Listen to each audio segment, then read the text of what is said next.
வணக்கம். அறிவு இதுதான் ஒரு சமூகத்தின் உண்மையான உயிர்நாடி. ஆனால் அந்த அறிவு முற்றிலுமாக தீக்கிரையாக்கப்பட்டால் என்ன நடக்கும்? அந்த சாம்பலிலிருந்து ஒரு சமூகம் எப்படி மீண்டும் உயிர்த்தெழுந்து வரும்? இன்று நாம் வரலாற்றின் மிகவும் சோகமான ஆனால் அதே நேரம் உத்வேகம் தரக்கூடிய ஒரு உண்மைச் சம்பவத்தை பற்றித்தான் பார்க்கப் போகிறோம். அதுதான் யாழ்ப்பாண பொதுநூலகத்தின் நெகிழ்ச்சியான கதை. 1933ஆம் ஆண்டில் நாசிக்கள் 25,000 புத்தகங்களை எரித்த சம்பவம் உலகம் முழுவதும் பரவலாக அறியப்பட்ட ஒரு வரலாற்றுத் துயரம் இல்லையா? ஆனால் அதைவிட பல மடங்கு பெரிய அளவில், அதாவது 1981இல் யாழ்ப்பாணத்தில் 97,000க்கும் மேற்பட்ட விலைமதிப்பற்ற நூல்கள் அழிக்கப்பட்டது அப்படிங்கிற உண்மை நம்மில் பலருக்கு தெரியாத ஒரு மிகப்பெரிய கலாச்சார பேரழிவு. இது வெறுமனே காகிதங்களின் இழப்பு இல்லை, ஒரு ஒட்டுமொத்த வரலாற்றின் அழிவு. அறிவுக்கான ஒரு நினைவுச் சின்னம், ஆசியாவின் அறிவுசார் மையத்தின் எழுச்சி. இந்த மாபெரும் நூலகம் எப்படி உருவானது தெரியுமா? 1933ஆம் ஆண்டு அறிஞர் KM செல்லப்பா என்பவரின் தனிப்பட்ட புத்தக சேகரிப்பில தான் இது தொடங்கியது. அடுத்த வருடமே அவருடைய வீட்டிலிருந்த அந்த சிறிய வாசிப்பு அறை 844 புத்தகங்களோடு யாழ்ப்பாண அதிகாரிகளிடம் ஒப்படைக்கப்படுகிறது. இதில் ஆச்சரியமான விஷயம் என்னவென்றால், பல புத்தகங்கள் சாதாரண மக்களால் அன்பளிப்பாக வழங்கப்பட்டவை. ஒரு தனிமனிதனின் ஆர்வம் கொஞ்சம் கொஞ்சமாக வளர்ந்து 1959இல் ஒரு பிரம்மாண்டமான 3 மாடி பொது நூலகமாக அதிகாரப்பூர்வமாக திறக்கப்பட்டது. மக்களின் கூட்டு முயற்சிக்கு இதைவிட சிறந்த உதாரணம் இருக்க முடியுமா? இதனுடைய பிரம்மாண்டம் உண்மையிலேயே பிரமிக்க வைக்கும். தென்னிந்திய கட்டிடக்கலை நிபுணர் SR ராமநாதனின் வடிவமைப்பில் பண்டைய திராவிட கட்டிடக்கலையை நினைவுபடுத்தும் வெள்ளை குவிமாடங்களோடு இது கம்பீரமாக எழுந்து நின்றது.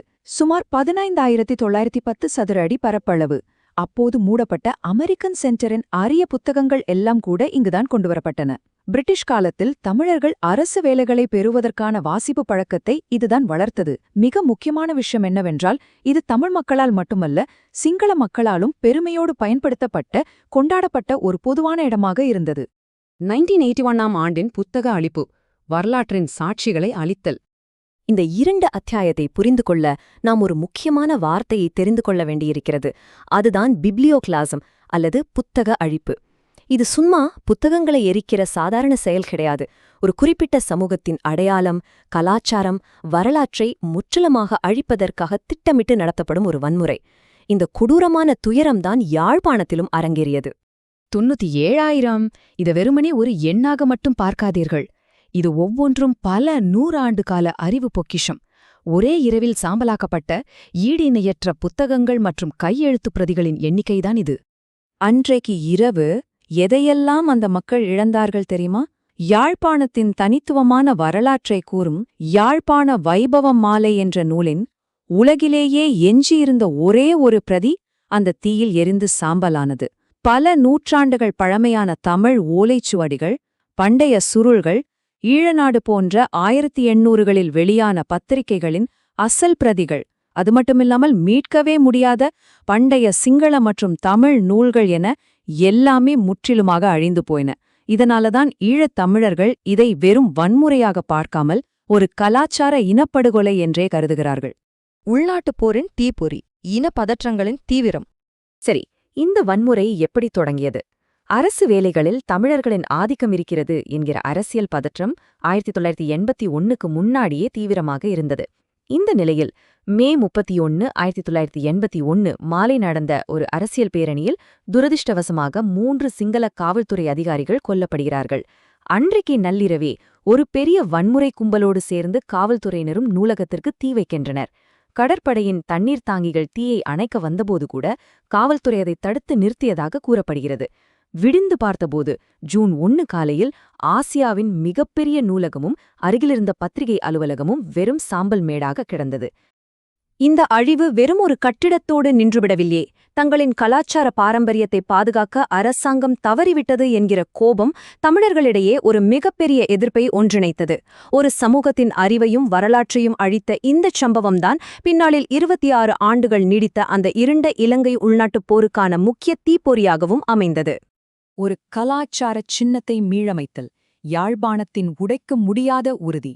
அந்த சாம்பலிலிருந்து யாழ்ப்பாணம் எப்படி மீண்டு வந்தது என்பதை பார்ப்போம். இந்த மறுசீரமைப்பு பயணம் ரொம்பவே சோகமானது. நூலகம் தீக்கிரையான 3 ஆண்டுகளில், அதாவது 1984இல் ஒரு புதிய கட்டிடத்திற்கான வேலைகள் தொடங்கின. ஆனால் அடுத்த வருடமே 1985 நடந்த உள்நாட்டுப் போரில் கட்டி முடிக்கப்படாத அந்த புதிய நூலகத்தின் மீதும் குண்டு வீசப்பட்டது.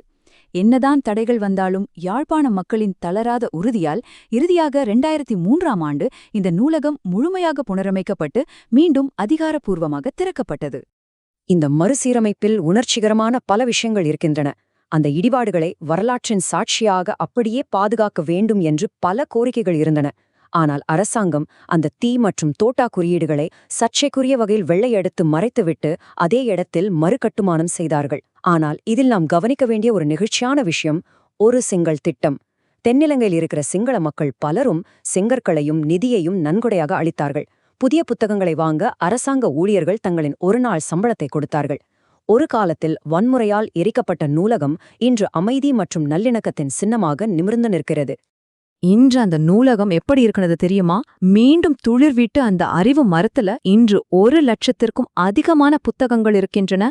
30,000 வாசகர்களுக்கும் 2,200 உறுப்பினர்களுக்கும் இந்த நூலகம் இன்னமும் அறிவை வழங்கிக் கொண்டிருக்கிறது. இதுதாங்க அந்த மக்களின் உண்மையான வெற்றி.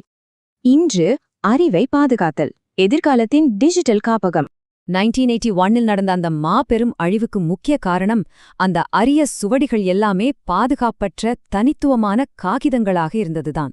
அதனால் அது எளிதாக தீக்கிரையாக்கப்பட்டது. ஆனால் இன்று நிலைமை வேறு. யாழ்ப்பாண பல்கலைக்கழகம் தங்களின் வித்யானந்த நூலக கட்டமைப்பு மூலமாக உலகளாவிய மின்வளங்கள், ஆன்லைன் தரவுத்தளங்கள், டிஜிட்டல் ஆராய்ச்சி காப்பகங்கள் என்று எல்லாவற்றையுமே டிஜிட்டல் மயமாக்கிக் கொண்டு வருகிறார்கள். இனி எந்த தீயாலும் இந்த அறிவை அழிக்க முடியாது. 1974இல் நிறுவப்பட்ட யாழ்ப்பாண பல்கலைக்கழகம் நூலகம் இன்று எவ்வளவு பிரம்மாண்டமாக செயல்படுகிறது என்று பாருங்கள். முக்கிய நூலகத்தில் அறிவியல், மனிதநேயம் என்று 2,30,000க்கும் மேற்பட்ட புத்தகங்கள் உள்ளன. வரையறுக்கப்பட்ட அணுகள் கொண்ட 45,000 மிக அரிய காப்பகப் பொருட்கள் பத்திரமாக பாதுகாக்கப்படுகின்றன. இதுபோக கிளை நூலகங்களில் 50,000க்கும் மேற்பட்ட குறிப்பிட்ட துறை சார்ந்த தொகுப்புகளும் இருக்கின்றன. இந்த வித்யானந்தன் காப்பகத்தில் அப்படி என்னென்ன பொக்கிஷங்கள் உள்ளன? 1981இல் அந்த சமூகம் எதையெல்லாம் இழந்ததோ அதையெல்லாம் இப்போது மிக கவனமாக தேடி பாதுகாத்து வருகிறார்கள். காலனித்துவ கால அரசாங்க ஆவணங்கள், தப்பிப் பிழைத்த பாரம்பரிய ஓலைச்சுவடிகள், அரிய கையெழுத்துப் பிரதிகள், 100 ஆண்டுகள் பழமையான பிராந்திய சஞ்சிகைகள், மேலும் இந்து சாதனம், உதயதாரகை மாதிரியான பத்திரிகைகளின் மூலப்பிரதிகள் என வரலாற்றை அப்படியே உயிர்ப்போடு வைத்திருக்கிறார்கள். இந்த நூலகத்தின் கிளைகள் எவ்வளவு பரந்து விரிந்திருக்கின்றன தெரியுமா? சித்த மருத்துவம், விவசாயம், ராமநாதன் நுண்கலைகள், பொறியியல் மற்றும் தொழில்நுட்பம் என பல கிளை நூலகங்கள் அமைத்து ஒரு மிகச்சிறந்த பன்முகத்தன்மை கொண்ட அறிவுசார் மையமாக இது செயல்பட்டு வருகிறது. ஒரு புத்தக அழிப்புக்கு அந்த சமூகம் கொடுக்கக்கூடிய மிகச்சிறந்த பதிலடி ஒன்று இருக்கிறது என்றால் அது இதுதாங்க. கந்தையா காந்தியன் அறக்கட்டளையின் ஆதரவோடு உத்தேச தமிழ் ஆய்வு நூலகம், அதாவது லைப்ரரி ஆஃப் தமிழாலஜி, இலங்கை தமிழர் மரபுகளையும் கலைச்சொற்களையும் நிரந்தரமாக டிஜிட்டல் மயமாக்கி பாதுகாக்கும் ஒரு மாபெரும் முயற்சியில் இறங்கியிருக்கிறார்கள். இனி எதிர்காலத்தில் ஒருபோதும் தங்களின் அடையாளம் அழிக்கப்படக்கூடாது என்கிற உறுதியான இலக்கு இது. நாம் இப்போது இறுதிப் பகுதிக்கு வந்துவிட்டோம். கொஞ்சம் யோசித்துப் பாருங்கள். இலக்கியங்கள்தான் வரலாற்றின் மிக வலிமையான சாட்சிகள். அந்த சாட்சிகளே வன்முறையால் அழிக்கப்படும்போது ஒரு சமூகத்திற்கு என்ன நடக்கும்? ஆனால் அந்த சாம்பலிலிருந்து மீண்டும் ஒரு பிரம்மாண்டமான அறிவு மையத்தை கட்டியெழுப்பி தங்களின் வரலாற்றை மீண்டும் உயிர்ப்பிக்கும் அந்த சமூகத்தின் வலிமை எவ்வளவு பெரியது! உங்களுடைய சொந்த கலாச்சார பாரம்பரியம் எவ்வளவு முக்கியமானது, அதை பாதுகாப்பது எவ்வளவு அவசியம் என்பது இப்போது உங்களுக்கு புரிந்திருக்கும். இந்த ஆழமான சிந்தனையோடு நிறைவு செய்கிறேன். வரலாற்றின் இந்த பக்கங்களை என்றென்றும் பாதுகாப்போம்.